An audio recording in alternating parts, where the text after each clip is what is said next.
Hello बच्चों, मैं श्रीमती प्रेम परिहार, सहायक आचार्य, राजकीय बांगड़ महाविद्यालय डीडवाना।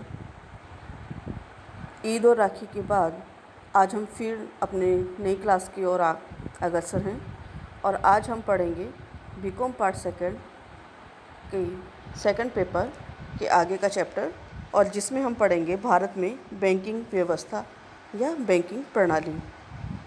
जैसा कि आप जानते हो, पिछले वीडियो में हम पढ़ चुके हैं कि बैंकिंग कितने प्रकार की होती है। शाखा बैंकिंग, इकाई बैंकिंग, समूह बैंकिंग, श्रृंखला बैंकिंग, इन सब के बारे में हम पढ़ चुके हैं। लेकिन भारत में किस तरह की बैंकिंग व्यवस्था है उसके बारे में हम जानकारी लेंगे। भारत में दो तरह की इसको विभाजित कर सकते हैं हम बैंकिंग संस्थाओं को: शेष बैंकिंग संस्थाएँ और अन्य बैंकिंग संस्थाएँ। जब हम शेष बैंकिंग संस्थाओं की बात करते हैं तो शेष बैंकिंग संस्थाओं में हमारा RBI, reserve bank of India, भारतीय औद्योगिक विकास बैंक आईडीबीआई, राष्ट्रीय कृषि और ग्रामीण विकास बैंक, भारतीय निर्यात आयात बैंक जिसे एक्जिम बैंक भी कहते हैं, भारतीय लघु विकास उद्योग, राष्ट्रीय आवास बैंक और भारतीय औद्योगिक पुनर्निर्माण बैंक। ये सब बैंक जो हैं हमारी शेष बैंकिंग संस्थाओं के अंदर शामिल किए जाते हैं। जबकि हम अन्य बैंकिंग संस्थाओं की बात करें तो उसके अंदर हम निम्न प्रकार से इनको विभाजित करते हैं, जिसमें पहला है हमारा व्यापारिक बैंक, और व्यापारिक बैंक के अंदर सार्वजनिक क्षेत्र के बैंक, निजी क्षेत्र के बैंक और विदेशी बैंक। दूसरा हमारा इसमें जो प्रारूप है वो है क्षेत्रीय ग्रामीण बैंकों का। इसी के साथ में तीसरा है सहकारी बैंक। सहकारी बैंक जो है हमारे राज्य सहकारी बैंक, केंद्रीय जिला सहकारी बैंक, प्राथमिक ऋण सहकारी साख समिति और शहरी सहकारी बैंक। सहकारी कृषि ग्रामीण विकास बैंक के नाम से भी हमारी एक अलग संस्था है, और उस संस्था के अंदर जो आते हैं वो राज्य सहकारी कृषि एवं ग्रामीण विकास बैंक, प्राथमिक सहकारी कृषि एवं ग्रामीण विकास बैंक। औद्योगिक विकास बैंक के अंदर हम अगर बात करें तो उसमें हैं अखिल भारतीय स्तर के बैंक, भारतीय औद्योगिक वित्त निगम, भारतीय औद्योगिक साख एवं विनियोग निगम, राज्य स्तरीय बैंक जिसके अंदर राज्य वित्त निगम, राज्य औद्योगिक विकास निगम। ये जो हमारी हैं शीर्ष संस्थाएं और अन्य बैंकिंग संस्थाएं। भारत की जो वित्तीय प्रणाली है उसके अंदर बैंकिंग की इस तरह से व्यवस्था की गई है।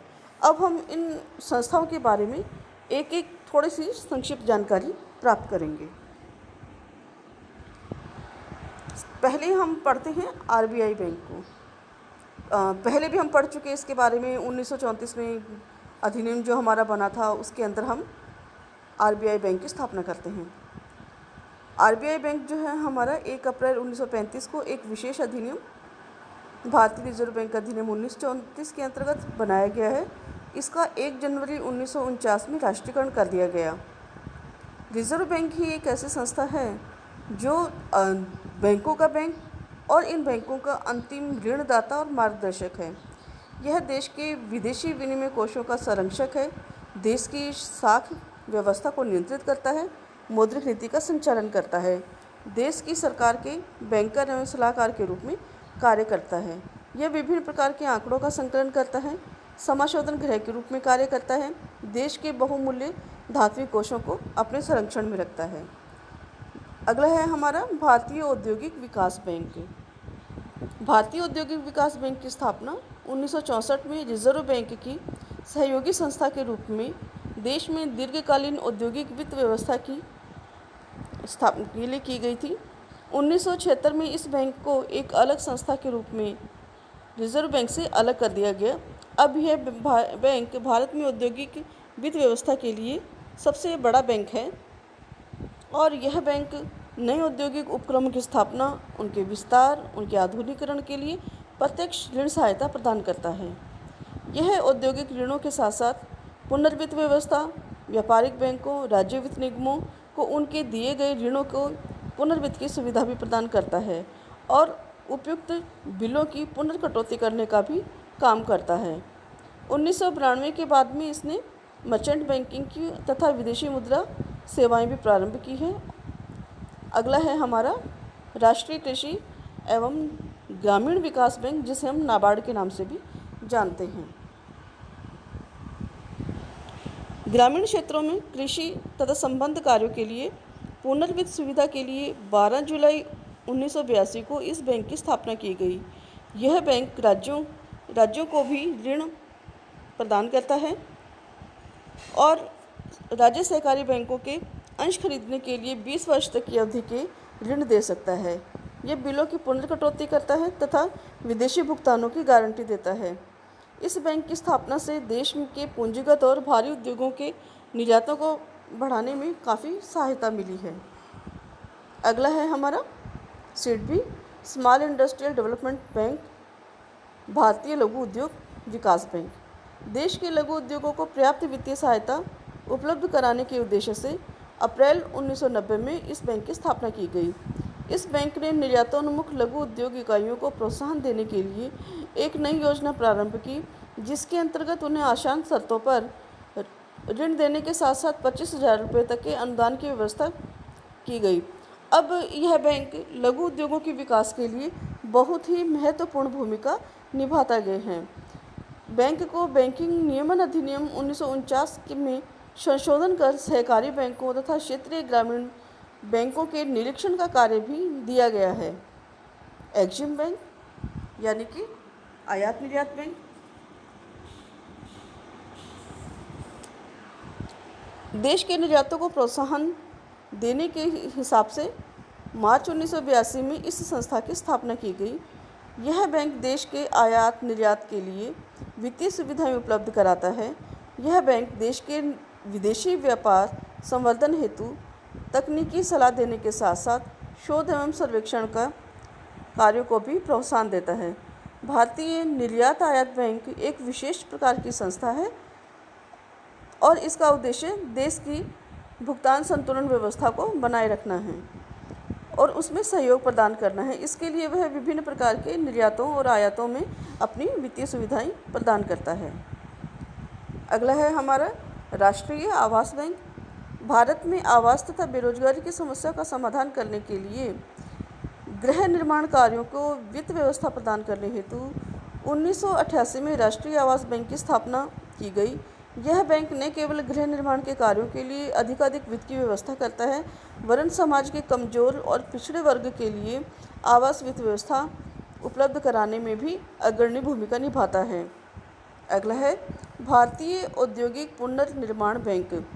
बीमार एवं बंद औद्योगिक इकाइयों को क्रमशः पुनर्निर्माण एवं पुनर्स्थापना के लिए वित्त प्रदान करने हेतु 1 अप्रैल 1971 को भारतीय औद्योगिक पुनर्निर्माण निगम की स्थापना की गई, किंतु 1984 को एक विशेष अधिनियम पारित कर इस निगम को नवगठित भारतीय औद्योगिक पुनर्निर्माण बैंक में विलीन कर दिया या उसमें समामिलित कर दिया गया।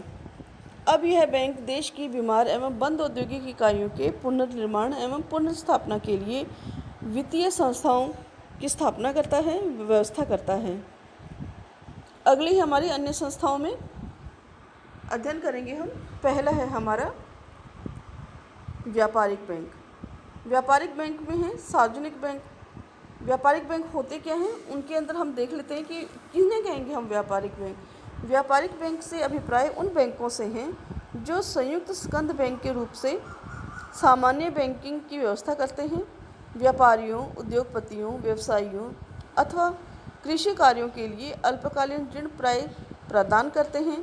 सामान्य बैंकिंग कार्यों के अंतर्गत ये बैंक जनता से जमा पर धन प्राप्त करते हैं, ऋण देते हैं, ग्राहकों से चेकों का संग्रहण एवं भुगतान करते हैं, उनके धन को एक स्थान से दूसरे स्थान पर भेजने, विदेशी मुद्रा की व्यवस्था करने, साख पत्र जारी करने तथा ग्राहकों को लॉकर्स की सुविधा उपलब्ध कराने हेतु एजेंट के रूप में कार्य करते हैं।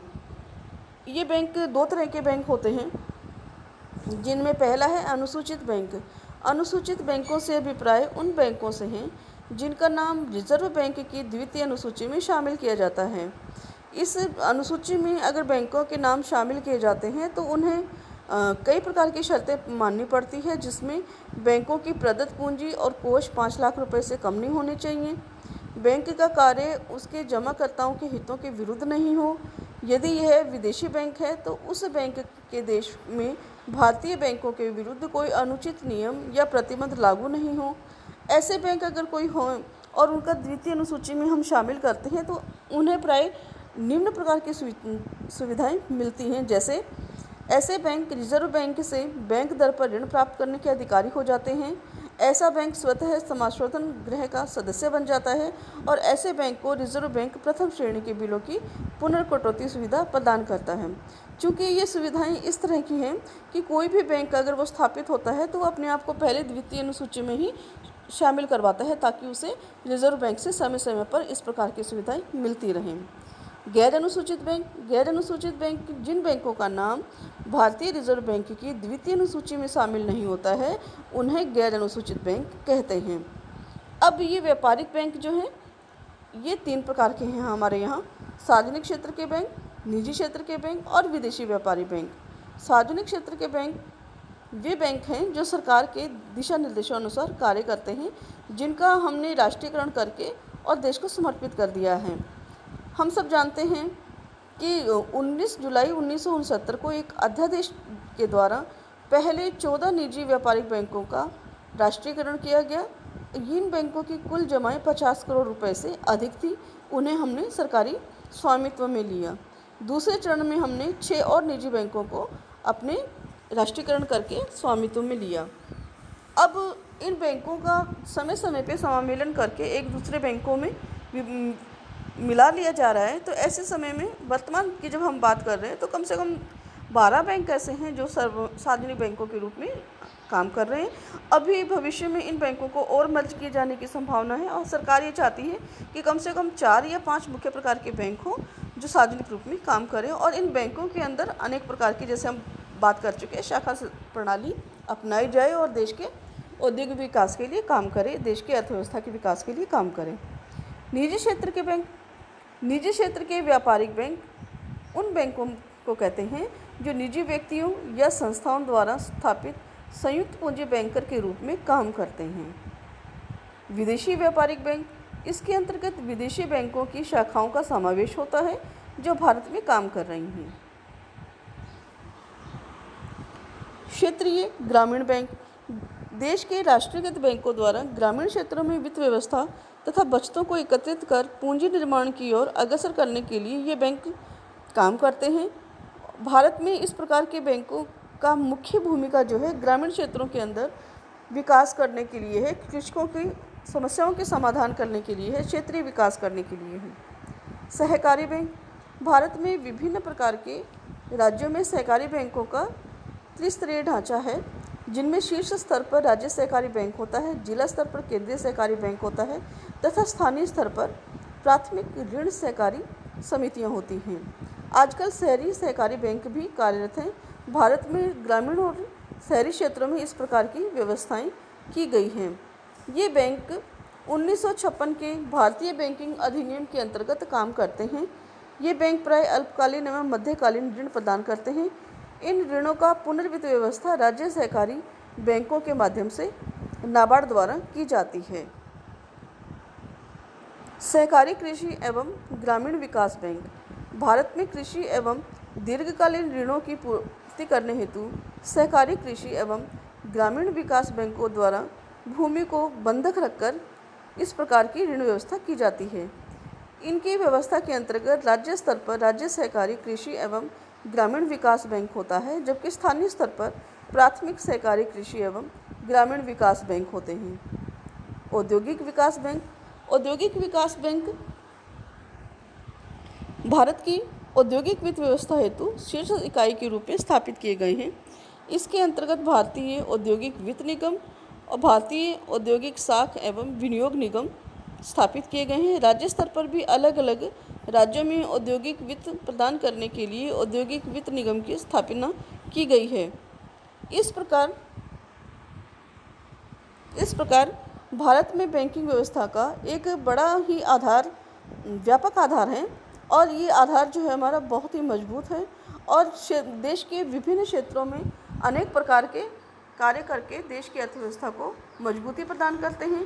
व्यक्तियों को ऋण की सुविधाएं देते हैं, उद्योगपतियों को ऋण की सुविधाएं देते हैं, यानी हर व्यक्ति के लिए ऋण सुविधा प्रदान करने हेतु अलग अलग स्तर के बैंक की स्थापना भारतीय औद्योगिक व्यवस्था और भारतीय वित्त व्यवस्था को बनाए रखने के लिए की गई है।